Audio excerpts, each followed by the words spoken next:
The sun hung low and cruel over Dust Creek, burning the land into silence.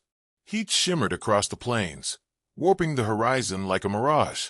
Cattle moved slow and tired through the brittle grass, their hides coated in dust. At the edge of a small ranch, an old man worked beneath that sun, his weathered hands gripping the worn handle of a shovel. His name was Elias Boon, a man older than the fences he mended, yet still upright with the stubbornness of a frontier heart. He paused beside the water trough, sweat darkening the collar of his shirt. The windmill behind him creaked with each lazy turn, whining like an old hound in its sleep. Elias squinted toward the far ridge, where the land dipped into red canyons. It was quiet, too quiet. Even the cicadas seemed to hush when the wind shifted, carrying the faint echo of hooves from beyond the rise. He spat into the dust and muttered, "That'll be Marlowe's men again." Clint Marlowe had been sniffing around for months, sending his slick-tongued agents to sweet-talk and threaten him. The railroad had cut new veins through the territory, and Elias's land sat right where the new line would bend toward the silver mines. Every rancher in Dust Creek had sold out, all but him. "A man's land is his grave," he'd said once, and he meant it. He had buried his wife here, raised his son here, and built every beam of that house with his own hands. No money or fear could move him. As the sun dipped red over the desert, Elias heard it again, a faraway murmur of horses. His old dog, Jasper, raised his head and gave a low growl from the porch. Elias felt a weight in his chest that wasn't age. He laid a hand on the rifle propped against the fence and turned toward the sound. By dusk, riders appeared along the ridge, 5 silhouettes against the dying light. They didn't carry flags or greetings, only rifles glinting like teeth. Elias straightened, wiped his brow, and called out, "You boys lost." A voice drifted back, harsh and smiling. "We're here on business for Mr. Marlowe. He says you ain't been neighborly." Elias chuckled dryly. "Tell Marlowe the day I start taking orders from snakes is the day they bury me." The riders spread out like wolves. One spat into the dirt. "That can be arranged, old man." The windmill groaned as the wind rose. Elias stepped back toward his porch, old knee stiff, and raised his Winchester. "This is Boon land," he said. "You step 1 foot closer, and I'll plant you deep enough to grow mesquite from your bones." They didn't answer, just fired. The first shot took the post beside his head, splintering it into shards. The second tore through the water barrel, spilling a silver gush that soaked the dirt. Jasper barked and lunged forward, and Elias fired back. His bullet found one man's shoulder. The rider jerked and fell, screaming into the dust. Then all hell broke loose. Fire bloomed from torches thrown into the barn. Flames licked the drywood fast, roaring like some hungry beast. The cattle bolted, crashing through fences. Elias tried to reload, but age had stolen the speed from his fingers. Another shot rang out, sharp and clean. The bullet tore through his side, and the world spun. He fell to one knee, clutching his ribs as heat flooded his body. The barn roared higher, sparks raining across the corral. The horses screamed. Through the blur of smoke and pain, Elias saw the riders laughing, 5 shadows against a curtain of fire. "You should have sold, old man," one shouted. Elias tried to speak, but only coughed blood. He crawled toward his horse, Daisy, tethered near the porch. The mare stamped and pulled at her reins, eyes wide with fear. He reached her just as his strength began to fade. In that moment, the night broke open with thunder, not from the sky, but from his heart. The wind carried the scent of burning pine, the taste of gunpowder, the echo of memory. His mind drifted back to another fire long ago, the one that drove his son away. Caleb Boon. He hadn't spoken the name aloud in 10 years. Not since the boy had fled after that blood-soaked duel by the river. The law branded him a murderer, a ghost outlaw who vanished beyond the border. Still, Elias remembered him as a boy with fire in his hands and sorrow in his eyes. He never stopped believing that somewhere Caleb still lived. The men rode closer, their laughter mingling with the crackle of flames. Elias pressed his face into the dust, breath coming shallow. He could hear Jasper's bark falter and die. The heat rolled over him, and for the first time, he felt the world letting go. He tried to lift his head, but could barely move. The sky above was wide and cruel, streaked with smoke and stars. The men were leaving now, satisfied with their work.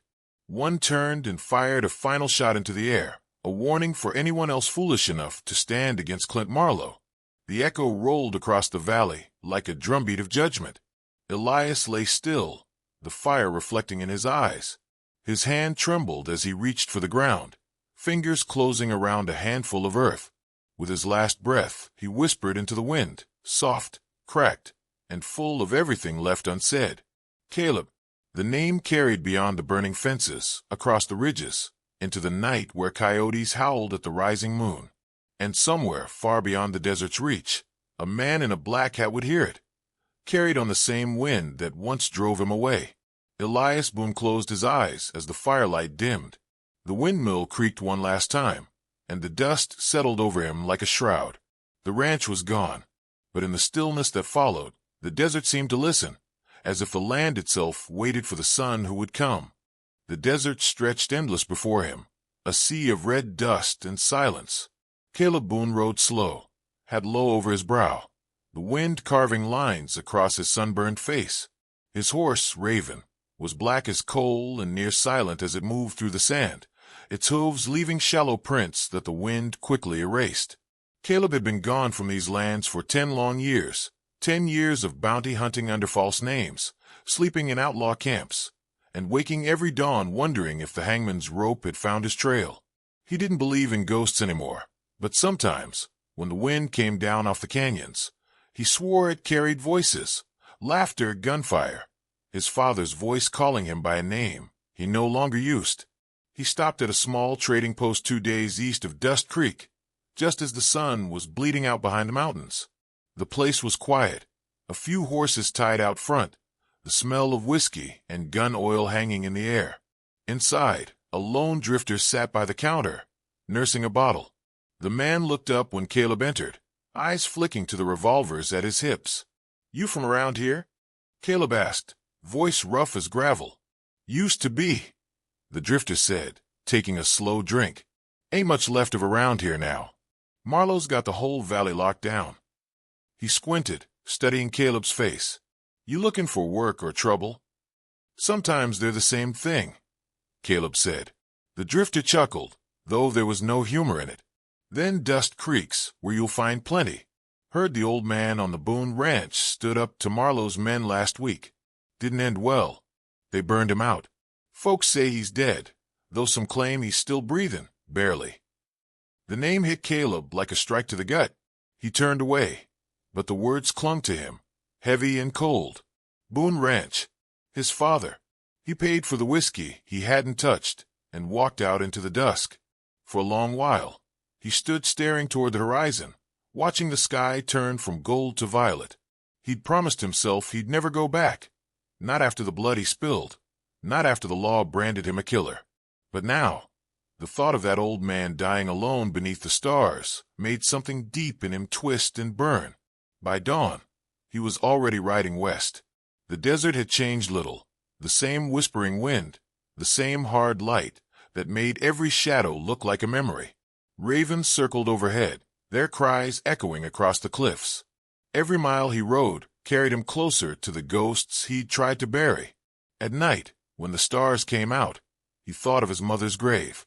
He could still see her face in the lantern glow, her hands braiding his hair when he was a boy, her voice telling him to be gentle in a world that wasn't. He'd broken that promise long ago. He remembered the duel, a drunken sheriff's son, a poker game gone bad, blood spilled in the dust. The law hadn't cared who started it. They only cared whose son lived. And from that day, Caleb Boon became an outlaw. By the second evening, he saw the faint glow of Dust Creek on the horizon. It wasn't much of a town anymore, just a string of crooked buildings lining a dry riverbed. He stopped his horse on a ridge and watched. A group of riders patrolled the streets, their coats marked with Marlowe's sigil. The saloon was still lit, piano music drifting faintly on the wind. Caleb's jaw tightened. Marlowe's men had always been vultures, but now they strutted through the town like they owned the sun itself. He rode in slow, the way a ghost might return to its grave. No one recognized him at first. The beard helped, the dust, the years. But when he dismounted near the old general store, a young boy stared at him with wide eyes. "You look just like him," the boy whispered. "Like who?" Caleb asked. "The old man up on Boon Ranch. Folks said he had a son once, the kind who could shoot a coin clean out the air." Caleb didn't answer. He turned and walked down the street, boots echoing softly on the boards. The saloon doors creaked open, and two of Marlowe's riders stepped out, laughing. One had a scar down his cheek, the other a whiskey bottle swinging from his hand. "Evening, stranger," the scarred one said. "Ain't seen you before. You looking to drink or die?" "Neither," Caleb said quietly. The man smirked, taking a swig. "Then you're in the wrong town." Caleb's hand hovered near his gun for a moment, not to draw, just to remind himself that he still could. The scarred man's grin faltered, a flicker of recognition passing in his eyes. But before he could speak, Caleb turned and walked away into the dark. He rode the rest of the way to the ranch under moonlight. The land was blackened, the fences burned, the barn reduced to ash. Only the windmill still stood, creaking weakly like a dying heart. He dismounted and walked through the ruins, the smell of smoke and old blood filling his lungs. Near the porch, he found him, Elias Boon, wrapped in a blanket, half conscious beside the cold ashes of a fire. The old man's skin was pale, his breath shallow. Caleb dropped to his knees beside him. "Pa," he whispered. Elias stirred, eyelids fluttering. For a moment, confusion clouded his face, then recognition. A faint smile tugged at his mouth. "Caleb, I thought I was dreaming." "You're not," Caleb said softly. "You're going to be all right." The old man coughed, blood on his lips. "No, boy. Not this time. They came for the land. I told him no. Thought maybe the law would care, but the law's long dead here. Marlowe owns the sheriff now. Owns the whole damn town." Caleb gripped his father's hand. "You shouldn't have stood alone." Elias's eyes glistened in the firelight. "I wasn't alone. I had your mother's ring, her Bible, and your name. That was enough." The words broke something inside Caleb. He'd spent 10 years running from that name, trying to kill it with whiskey, with money, with every man he hunted.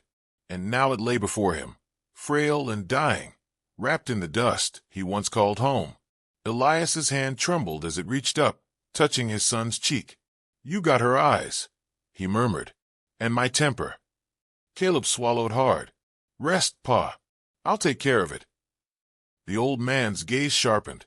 "Don't you do it for me. Don't go back to that life." But Caleb's silence was answer enough. He stood slowly, the night wind tugging at his coat. In the distance, the glow of Dust Creek flickered like a dying star. He buried the old man's rifle beside the barn and saddled Raven again. Before mounting, he looked back once more, at the home that raised him, at the ashes that made him. The outlaw in him had slept too long, and now the world had come to wake it. As he rode down the trail, the desert seemed to breathe with him, alive and waiting. Coyotes cried in the distance. Every sound, every gust of wind whispered the same name he'd heard his father speak. Caleb Boon. By the time he reached the edge of town again, dawn was rising pale and cold over the mesas. The streets were empty, but he could see them, Marlowe's men, swaggering in their confidence, laughing outside the saloon, rifles slung low. He watched them from the shadows, the faintest smile touching his lips. A decade of running had ended where it began. The man who once fled the gallows had returned, not as a son, not as a fugitive, but as the reckoning Dust Creek had been too long without. He adjusted his hat, exhaled slow, and whispered to the wind, "Let's settle this, Raven." Then he rode down the main street, the outlaw reborn in the dawn's first light, every hoofbeat sounding like judgment. Dust Creek woke under a blood-red dawn. The air was still, heavy with the scent of gun oil and smoke from dying campfires. In that silence, two men lounged near the livery stable, unaware that death watched them from the shadows. Caleb Boon moved like a wraith between the alleyways, the brim of his hat casting his eyes into darkness. He waited for the church bell to toll 6. When it did, he stepped out, a ghost made of dust and vengeance. The first man didn't even reach for his gun. Caleb's bullet found him clean through the chest, a single crack that shattered the morning calm. The second spun, firing wild.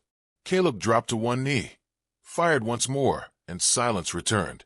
The smell of cordite lingered as the horses whinnied in fear. Caleb holstered his Colt, his eyes hard and empty. 2 fewer men, wearing Marlowe's badge of greed. By noon, the whole town was whispering. Some said the shooter was a spirit. Others swore it was the Boon boy come back from the grave.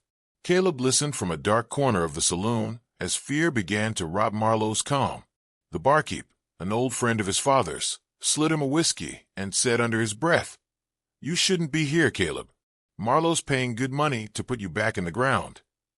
Caleb drank slowly. He'll need more than money. That night, the moon rose cold and silver over Dust Creek. Caleb walked the back streets, the sound of his spurs barely breaking the quiet. Lanterns burned low in shuttered windows. The town was breathing fear, slow, shallow breaths afraid to wake the devil. He passed a church, its bell cracked, its cross leaning, and heard a soft voice from within. He stepped inside and found Abigail Cross lighting candles at the altar. Time had gentled her face, but not her fire. Her hair was streaked with the color of old wheat, her eyes still the same deep hazel that once saw good in him when no one else did. She froze when she saw him. "Caleb." He tipped his hat, voice low. "Didn't expect you'd still be here." "I could say the same."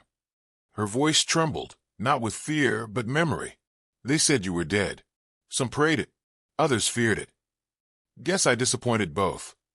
The corner of her mouth lifted, though her eyes shone with something close to sorrow. "You shouldn't have come back. Marlowe owns everything now, the sheriff, the church, even the preacher who used to baptize babies for free. Folks are scared. They've forgotten how to fight. Then maybe it's time someone reminded them." Abigail set down the candle, stepping closer until the lamplight caught the edge of his jaw. "You think you can kill him and fix all this? You can't shoot fear, Caleb. You can't bury greed." He looked past her to the crucifix hanging crooked on the wall. "Maybe not, but I can start with the men spreading it." Her hand brushed his sleeve, soft, trembling. "You'll die like your father almost did." Caleb's eyes softened. "He's still breathing." "That's reason enough."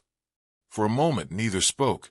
The candlelight flickered between them, painting the years they'd lost in gold and shadow. Then he turned to leave. "Caleb," she whispered, "if you mean to fight him, you won't do it alone. There's still a few who remember what the Boon stood for." He paused at the door, the ghost of a smile touching his lips. "Then tell him to meet me when the sun falls." By nightfall, the town's courage stirred like a long-buried ember. In the back of the blacksmith's ruined shop, Caleb gathered his handful of allies, men too old to run and too proud to kneel. There was Jonah, the preacher who traded sermons for whiskey, but still kept a Bible under his coat. Beside him sat Hank Doolin, the blacksmith, his leg twisted from a mine collapse, hammer resting on his knee. And a boy barely 16, eyes wide but unflinching, Toby, the orphan of a man Marlowe had hanged over a land dispute. Caleb studied them, his voice steady. "You all know what Marlowe's done. You've seen what happens when good men stay quiet. I ain't a-skin you to die for me. I'm a-skin you to live for Dust Creek." The preacher lifted his flask in a trembling salute. "The Lord don't mind justice, long as it's aimed true." The boy swallowed hard. "What do we do first, Mr. Boon?" Caleb looked through the open door, where the town slept under its blanket of fear. "We start small. Break his hold. Cut his roots before we burn the tree." Over the next days, whispers turned to action. Caleb and his small band struck in shadows, cutting supply wagons, freeing prisoners held for unpaid debts, burning Marlowe's brands off stolen cattle. Each act was a spark in the darkness, and soon the sparks caught flame.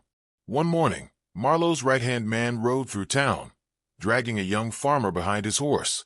Caleb stepped into the street, his coat stirring in the wind. The townsfolk froze, watching from windows and porches. "Let the boy go," Caleb said.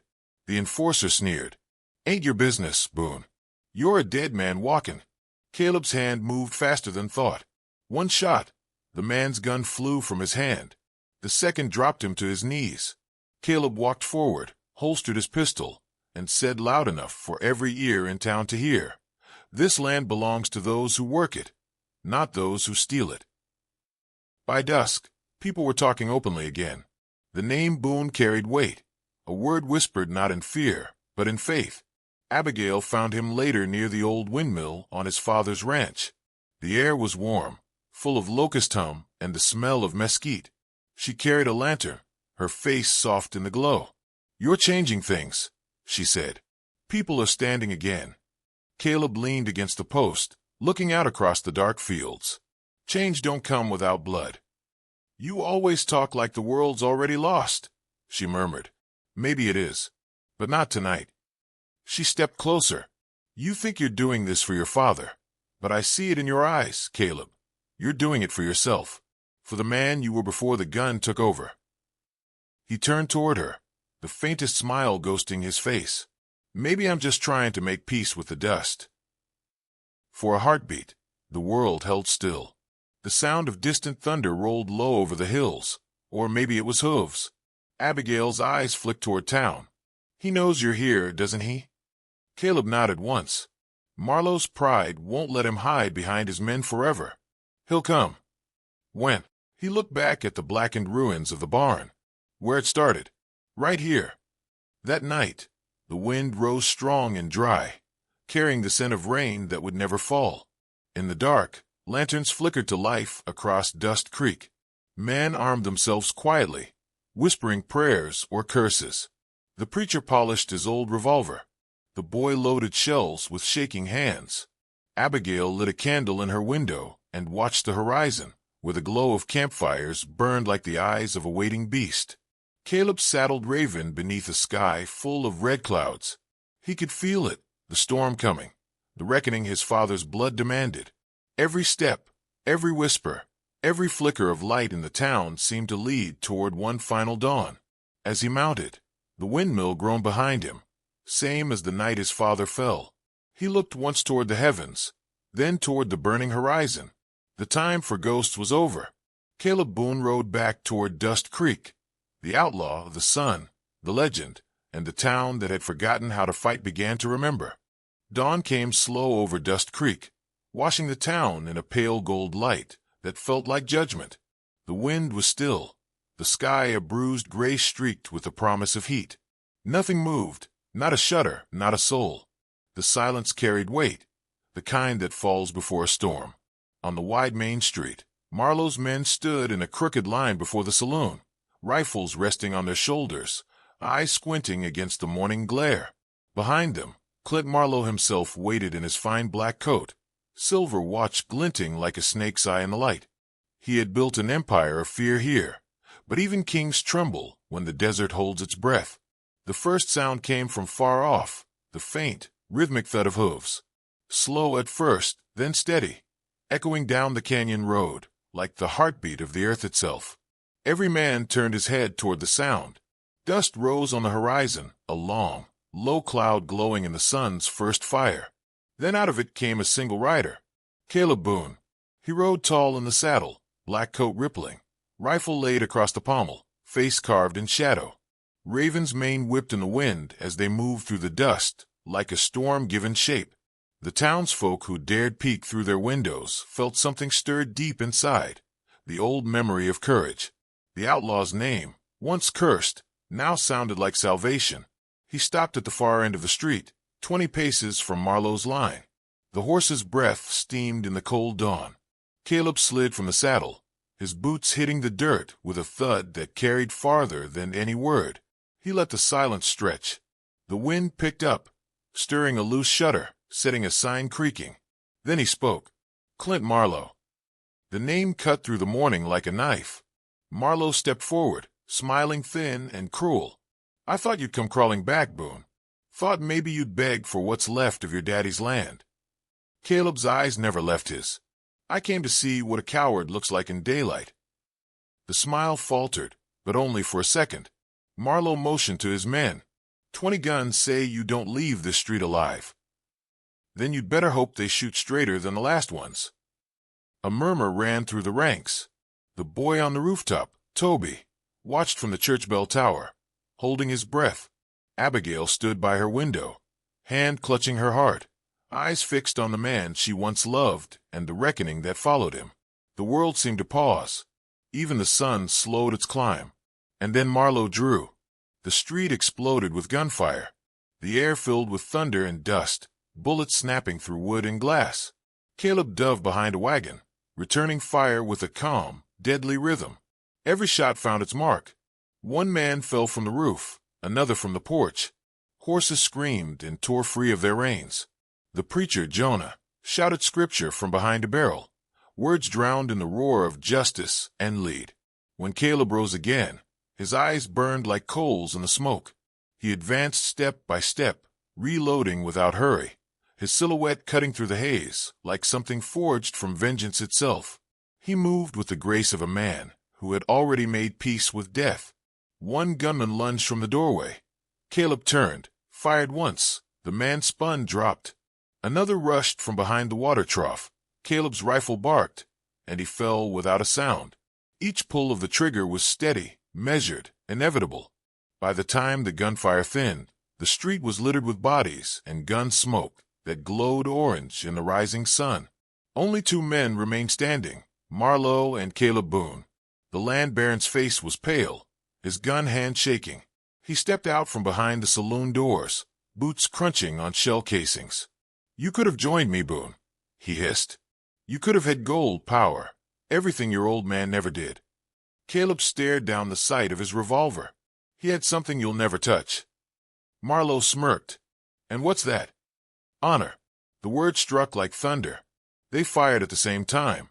Marlowe's bullet tore through Caleb's coat, grazing his ribs. Caleb's shot struck home. Marlowe's gun spun from his hand and clattered across the ground. He fell to his knees, clutching his arm, eyes wide in disbelief. Caleb approached slowly, each step echoing through the empty town. He stopped over the man who had burned his father's land and laughed while the world watched. "You tried to kill a good man," Caleb said softly, voice trembling with fury and grief. "You forgot whose blood runs in his veins." Marlowe looked up, fear seeping through his pride. "You gonna kill me, Boon?" Caleb holstered his gun. "No, that'd be mercy." He turned his head toward the doors and shouted, "This town's yours now. You decide what justice looks like." The townsfolk emerged one by one, faces cautious, eyes wide. The preacher limped forward, Bible in one hand, revolver in the other. The blacksmith dragged Marlowe to his feet. The boy Toby spat in the dust near his boots. Caleb watched in silence as the town took back what was theirs. No gallows, no judge, just men and women reclaiming the breath they'd been denied.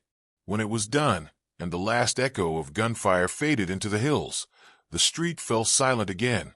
The light had changed, softer now, gentler, spilling gold across the dust and broken glass.